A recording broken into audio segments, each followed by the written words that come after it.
అవ్వడం, అక్కడ మొత్తం ఎరోజన్ అంతా కావడం, ఎక్కడ ఊహించనటువంటి డ్యామేజ్ జరిగింది. ఆ డ్యామేజ్ 5 ఏళ్ళు ఏమీ చేయలేని పరిస్థితి. గడాన కేంద్రం ముందుగానే చెప్పారు, పీపీ అథారిటీ చెప్పింది, కేంద్ర ప్రభుత్వం చెప్పింది, తొందరపడద్దండి, ఇప్పటికే గడిచిన అనుభవాలు ఉన్నాయి, లిటిగేషన్ వస్తూ ఉంది, అకౌంటబిలిటీ ఫిక్స్ చేయలేకపోతున్నాం, మళ్ళీ ఫర్దర్గా మిస్టేక్స్ జరిగితే చాలా ఇబ్బందులు వస్తాయి చెప్పినా వినకుండా చేశారు. అప్పుడప్పుడు అంటూ ఉంటాను నేను, డెమోక్రసీ హాస్ పెయిడ్ ప్రైస్. ఒకసారి ఓట్లేసిన దానికి రాష్ట్రానికి జీవనాడి దెబ్బతినే పరిస్థితికి వచ్చింది. ఈరోజు ఇంటర్నేషనల్ ఎక్స్పర్ట్స్ని పెట్టారు, వాళ్ళంతా వచ్చి స్టడీ చేశారు. మన వాళ్ళైతే ఐఐటి మెడ్రాస్ చేశారు, అందరూ చేశారు. ఇది జరిగిందని ఐఐటి హైదరాబాద్ ఎస్టాబ్లిష్ చేసే వరకు బయట ప్రపంచానికి తెలియదు, ఎందుకు పోయింది కూడా తెలియదు. ఫైనల్గా వాళ్ళు వచ్చిన తర్వాత, ఈ ప్రభుత్వం వచ్చిన తర్వాత మేము పర్సూ చేసాం గట్టిగా కేంద్రంతో. ఎక్స్పర్ట్ కమిటీ అప్పటికే నామినేట్ చేశారు, అప్పుడప్పుడే వచ్చారు. వచ్చిన తర్వాత వాళ్ళు కూడా స్టడీ చేసి అన్ని విధాలు మళ్ళీ ఏం చేయాలని భర్జన పడిన తర్వాత 2-3 నెలలు ఫైనల్గా వేరే డయాఫామ్ వాళ్ళు తప్ప అది దెబ్బతింది. 4-5 ప్లేసెస్లో డ్యామేజ్ అయింది. ఇది చాలా ప్రాముఖ్యత కలిగిన ప్రాజెక్టు, ఫెరోషియస్ రివర్. ఇది ఏదైనా జరిగితే చాలా ప్రమాదం వస్తుంది.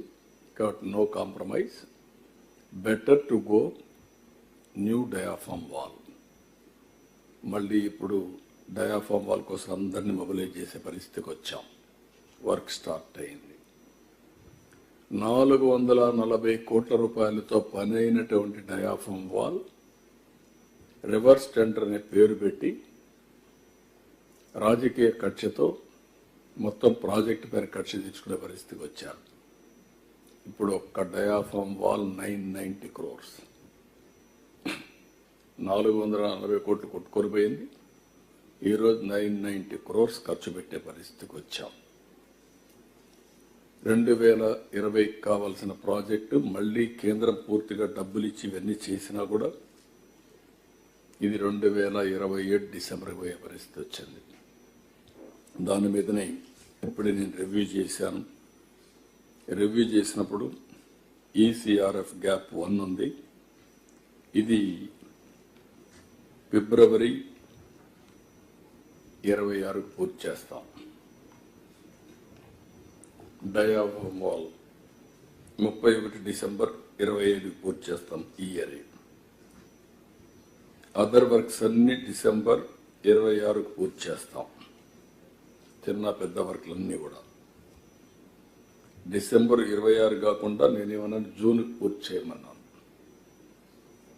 లెఫ్ట్ కనెక్టివిటీస్ అది కూడా 26 జూన్కి పూర్తి చేస్తాం. 26 జూన్కి అది అవుతుంది. రైట్ కనెక్టివిటీస్ చాలా వరకు అయిపోయినాయి. ఇది కూడా 26కు జూన్కి పూర్తి చేస్తాం. ఇవన్నీ అయిన తర్వాత ఇక్కడ ఒక్క ఈసీఆర్ఎఫ్ క్యాప్ 2 మెయిన్ డ్యామ్, ఈ డ్యామ్ మాత్రం 2027 డిసెంబర్ పెట్టారు. దీన్ని ఇప్పుడు నేను రివ్యూ చేశాను. అన్లెస్ టెక్నికల్ పీపుల్కి ప్రాబ్లం ఉంటే తప్ప 27 జూన్కే పూర్తి చేయమన్నాం. జూన్ కాకుండా ఏప్రిల్కే. ఎందుకంటే మనకు జూలైలో గోదావరి పుష్కరాలు వస్తాయి. పుష్కరాల సమయానికి ఈ ప్రాజెక్టు పూర్తయితే అంత మునిపే జాతికి అంకితం చేస్తే చాలా ఉపయోగపడుతుంది. ఒకవేళ బలమైనటువంటి ఈ యొక్క టెక్నికల్ ప్రాబ్లమ్స్ ఉంటే అటు ఇటు కొంచెం లేట్ అవుతుంది. అదర్వైజ్ పూర్తి చేస్తాం. ఇది కాకుండా ఇక్కడికి వచ్చినప్పుడు మొత్తం phase 1A, phase 2 1B, 1A 1B ఇవన్నీ పీడిఎఫ్లు కానీ ల్యాండ్ ఎక్విజిషన్ కానీ జరగాలి. ఇప్పటి వరకు ల్యాండ్ ఎక్విజిషన్ అయితే చాలా వరకు పూర్తి చేశారు. ఇంకా కొంత ల్యాండ్ అక్వైర్ చేయాల్సిన అవసరం ఉంది. ఇందులో ఒకసారి చూసినప్పుడు ఫేజ్ 1A మొత్తం ఇంకా 972 కోట్లు ఖర్చు పెడితే 20,946 పీడిఎఫ్లు ఇచ్చి దగ్గర 26 R&R కాలనీస్ పూర్తయినాయి. ఇంకొక 49 R&R కాలనీస్ పూర్తి చేయాలి. వీళ్ళల్లో ఇప్పటికే 14,359 మందిని షిఫ్ట్ చేశాం.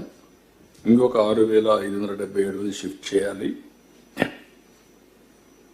ఇవి పూర్తి చేయాలంటే పాత రేట్లకు ఎవరు రాలేదు, అది క్యాన్సిల్ చేశాం.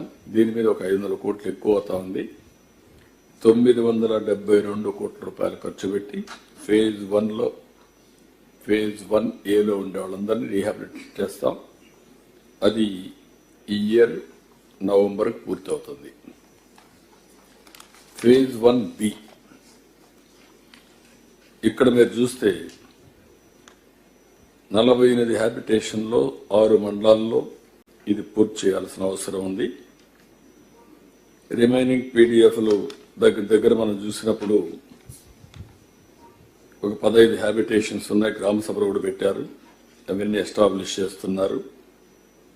R&R స్కీమ్స్ కానీ ఇవన్నీ కూడా కంప్లీట్ చేసి మొత్తం డిసెంబర్ అన్నారు, కానీ నేను 26 జూలై లోపల పూర్తి చేయమన్నాను.